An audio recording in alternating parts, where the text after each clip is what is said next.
Welcome to BRK news. So జనరల్గా nighties, ఆడవాళ్ళు నైటీలు వేసుకుంటే దాని మీద చర్చలు జరుగుతూ ఉంటాయి. అసలు ఎందుకు ఇది అంత హాట్ టాపిక్ అయిపోయింది? సో పూర్తి వివరాలు తెలుసుకుందాం. ఈరోజు మనతో పాటు ఉన్నారు ప్రముఖ ఆధ్యాత్మికవేత్త, motivational speaker, family counsellor doctor Lakkaraj Nirmala గారు. వారిని అడిగి మరిన్ని వివరాలు తెలుసుకుందాం. మ్యామ్ నమస్తే. నమస్తే రాధా. నేను చాలా బిగ్ ఫ్యాన్ని మీకు, అంటే మీ వీడియోస్ చూశాను. ఎందుకు నేను లేట్ చేశాను మిమ్మల్ని ఇంటర్వ్యూ చేయడానికి అనిపించింది. అసలు ఆధ్యాత్మికం కాదు, ఫ్యామిలీ ఇష్యూస్ కాదు, మేము ఎలా ఉండాలి, ఈ జనరేషన్ ఎలా ఉండాలి, నెక్స్ట్ జనరేషన్ ఎలా పెంచాలి అన్నీ మాట్లాడుతూ ఉన్నారు. రచయిత్రి, కవయిత్రి, డాక్టరేట్ వచ్చింది. సో మోటివేషనల్ స్పీచెస్ ఇస్తూ ఉన్నారు. సో అది అసలు ఈ ప్రస్థానం ఏంటి? ఇన్ని మాటలు చెప్పడానికి ఏదో ఒక పునాది పడి ఉంటుంది కదా, అదేంటి అసలు? మహబూబ్ నగర్ నాది. మహబూబ్ నగర్ అయితే ఏంటంటే అక్కడ ఆడపిల్లలు మాది ట్రెడిషనల్ ఫ్యామిలీ. బురుగుల రామకృష్ణరావు కూడా మా తాతగారే అవుతారు. మాది మహబూబ్ నగర్. మా తాతగారికి చదువు రాకపోతే మా నాన్నగారిని ఇల్లరికం తెచ్చుకున్నారు. పొంగరకల నాయనది. అయితే నాన్న ఇల్లరికం వచ్చాడు. అయితే మేము ఆరుగురం పిల్లలమైనప్పుడు ఏం జరిగిందంటే అక్కడ మాకు నాన్న పక్కన ఇలా కూర్చోకూడదు ఆడపిల్లలు, అన్నల పక్కన అసలే కూర్చోకూడదు. 10 ఏళ్ల తర్వాత దూరంగా ఉండాలి. Traditional family. పుస్తకాలు ఎక్కువ చదువుతూ ఉండేవాళ్ళం ఆ రోజుల్లో. అక్కడ హెడ్ క్వార్టర్స్, నేనేమో 10th క్లాస్ నుంచి మంచి సాహిత్య ఉపన్యాసాలు ఇవ్వడము, అవన్నీ భగవత్ కృప వల్లనో మా నాన్నగారి నాలెడ్జ్ నాకు వచ్చి, మా నాన్నగారు గొప్ప అస్ట్రాలజర్. మాకు అస్ట్రాలజర్ చాలా గొప్ప పేరు. అసలు మీ మొహం చూసి మొత్తం చెప్పేస్తారు. అట్లాగా మాకు అస్ట్రాలజీ, పామిస్ట్రీ అన్నీ వచ్చు నాన్న. నాకు చిన్న వయసులో భగవద్గీత 7వ 8వ తరగతిలోనే చదువుకున్నాను. శ్రమశ్రీణం జరిగింది, వాతలు పెడతారు. చిరజీయర్ స్వామి లాంటి వాళ్ళు వచ్చి ఊర్లలో భగవద్గీత, అప్పుడు భగవద్గీత శ్లోక జ్ఞానాన్ని అదించు, జ్ఞానము వెలుగు, జ్ఞానాన్ని పొందు అని చెప్తుంటే ఆయన దగ్గరికి పోయినప్పుడు మాకు ఇంకా అప్పటికి లైట్లు లేవు, చిమిరీలు పెట్టుకొని చదువుకునేవాడు. కరెంటు కొంచెమే సేపు ఉండేది. చిమిరీలలోనే చదువుకోవాలి, స్ట్రీట్ లైట్ కింద చదువుకోవాలన్నమాట. అట్లా లైట్ పెట్టుకుంటుంటే ఆయన దగ్గరికి పోయి నేనేం చెప్పిన, మా అమ్మ పక్కన కూర్చొని మా అమ్మ సంవత్సరాల కోసం పోలితే, దివ్య చుట్టూ వలయంగా చీకటి అలాగే ఉంది, దివ్య చుట్టూ వలయంగా చీకటి అలాగే ఉంది, దానిలో వెలుగు నింప ఎవరికి సాధ్యం. ఆయన కౌగిలించేసుకొని దగ్గరికి తీసుకొని, కమలా ఎంత గొప్ప మీ అమ్మాయికి, ఎంతో వేదాంతం చదివిన వాళ్ళకు కూడా తెలియని రహస్యం, సూర్యుడి వెనుక కూడా చీకటి ఉందట. అట్లా ఎంత జ్ఞానినో తెలివైన వాళ్ళనో అనుకున్న వాళ్ళల్లో అజ్ఞానం ఉంటుందమ్మా అని చెప్పాడు. తర్వాత నేను అందరూ మహబూబ్ నగర్లో ఇప్పటికి కూడా ఒక సమస్య ఉంది అక్కడ. ఏంటంటే మెచ్యూర్ కారు, అంటే థైరాయిడ్. మా రోజుల్లో తెలిసేది కాదు, అస్సలు తెలియదు. పెద్ద మనిషిని కాని వాళ్ళందరినీ దేవతగా పూజ చేస్తారు. అక్కడ మా ఇంట్లో 100 ఆవులు గేదెలు ఉండేవి. ఆవులు గేదెలు మా అమ్మమ్మ ఇంట్లోనే ఉన్నాం కాబట్టి మా అమ్మమ్మ డెలివరీ చేస్తూ లోపలికి ఆవును పిలిచి డెలివరీ చేస్తుంటే దానికి మాయ వస్తే నేను మాయ పట్టుకోవాలి, బకెట్ పట్టుకోవాలి. మా అమ్మమ్మనేమో ఆ దూడకి పాలు ఇవ్వడము, అది మేము కూర్చొని ఇసిరేవాళ్ళం. అలా ట్రెడిషనల్ ఫ్యామిలీ. అయితే నేను మెచ్యూర్ కాకపోతే మా అమ్మ రాఘవేంద్ర స్వామికి ఇచ్చేసింది నన్ను తీసుకెళ్ళి.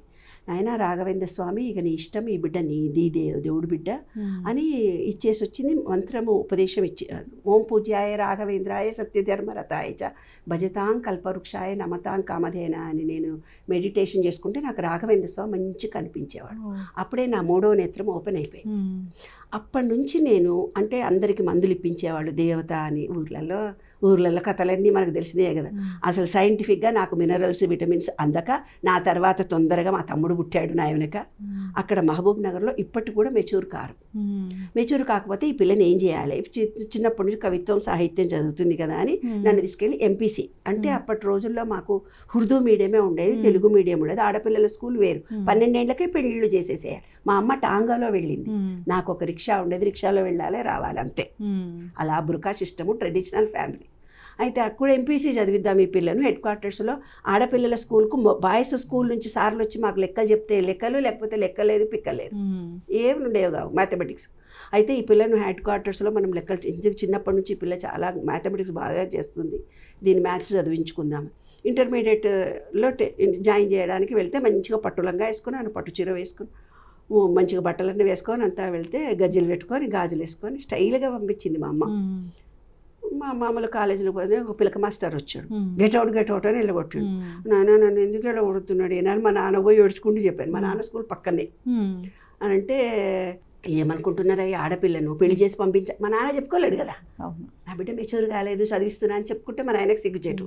మా నాన్న చెప్పుకోలేని పరిస్థితి. హెడ్ క్వార్టర్స్లో లెక్కల టీచర్లు ఎవరు లేరు కదా, ఈ అమ్మాయిని మంచిగా చదివించుకుందాం అనుకుంటూ ఎంపీసీ చదివించి లెక్కల టీచర్ చేసి హెడ్ క్వార్టర్స్లో టీచర్ ఉద్యోగం ఇద్దాం, దీనికి ఇక్కడ మనందరికీ మంచి ప్రొఫెషనల్ ఉంటుంది మనకు అని అన్నాడు. అంటే సరే అయితే ఒక కండిషన్, లెక్చరర్స్ అందరూ కూర్చొని కండిషన్, లెక్చరర్స్ రూమ్లో ఈమె కూర్చోవాలి, పిల్లలందరూ వచ్చిన తర్వాత లెక్చరర్ రాగానే రావాలి, వెనక బెంచ్లో కూర్చోవాలి, మళ్ళీ పోయి టీచర్ స్టాఫ్ రూమ్లో కూర్చోవాలి. అట్లా చదువుకొని ఆ రోజుల్లో మొట్టమొదటి మ్యాథమెటిక్స్ టీచర్. అప్పుడే సాహిత్య అకాడమీ వాళ్ళు నా పుస్తకాలు రాశారు. టీవీలో 7 గంటల కూర్చొని మీరు చూసే బుద్ధం శరణం గుర్తింపు నాటికలు వచ్చాయి. అలా అయినాక అక్కడ నుంచి నేను ఇంటికి వెళ్ళిపోయినా, లెక్చరర్ వెనక రావాలి అని. ఇంటికి వెళ్ళిపోతే మా అన్న నా పుస్తకాలన్నీ కాల్చిపడేసి, ఆడపిల్లకు నాకు ఒకటే చదువు చదివిస్తే నేను చదువుకోను ఆయన అని ఎక్కెక్కి ఏడుస్తున్నాడు, నేను బోను కాలేజీకి అని. అంత రూరల్ నాన్న మనది. అప్పుడు నేను సదాపాకుతో మందిస్తే అందరికీ మంచిగా అయిపోయింది. అట్లా నా చేతి నుంచి చాలా మంచి కార్యాలు, పెద్దవాళ్ళందరి ఆశీస్సులు, భగవంతుడి ఆశీస్సుల వల్ల ఇంత జ్ఞానాన్ని పొందాను. ఆ జ్ఞానం పొందుతూ నాకు తర్వాత నేను జీవితంలో ఎదుర్కొన్న సమస్యలు చూసిన తర్వాత మహిళలకి భగవంతుడు మనకు ఒక శక్తి ఇచ్చిన తర్వాత ఆ రంగంలో మనల్ని రాణించమని ఇస్తాడు. సంసార జీవితంలో మనకంటూ ఒక సుఖం రాదు, ఎందుకంటే మన జీవిత ప్రణాళికనే వేరే ఉంటుంది కదా. అలాగా నా లైఫ్ ఇన్ని కార్యక్రమాలు చేయడానికి, ఇన్ని రంగాల్లో నేను రాణించడానికి భగవంతుడు ఇచ్చిన ఒక వరం తల్లి. అందుకే స్త్రీలంటే నాకు చాలా ఇష్టం. ఆడపిల్లల్ని ప్రేమిస్తారు, ఆడపిల్లలు ఆనందంగా సంతోషంగా ఉండాలనుకుంటాను. ఉమెన్ అంటే చాలా ఇష్టం నాకు. థ్యాంక్స్ అమ్మా, చాలా చక్కగా చెప్పారు. అంటే ఈ ఎన్నో అనుభవాలతోని వస్తాయి. ఆ చిరునవ్వు చెరగట్లేదు మోముపై అంటే అది మామూలు విషయం కాదు. ఎన్నో కష్టాలు పడితేనే ఆ చిరునవ్వు అలా చెదరని స్థైర్యం అనేది వస్తుంది మనకి. చక్కటి ఎనాలిసిస్ అమ్మా, చాలా చక్కగా చెప్పారు.